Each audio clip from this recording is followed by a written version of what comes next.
Hi guys, welcome back to my channel. आज बहुत ही प्यारा मौसम है।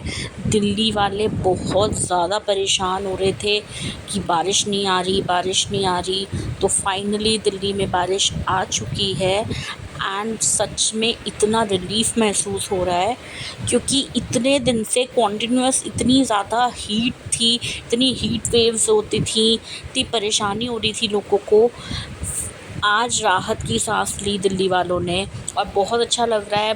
बहुत लोग एंजॉय कर रहे हैं बारिश में। देखिए बच्चे कैसे एंजॉय कर रहे हैं। आप भी अपने घर में चाय पकौड़े बनाइए, खाइए और बारिश को एंजॉय कीजिए अपनी फैमिली के साथ। Thank you so much.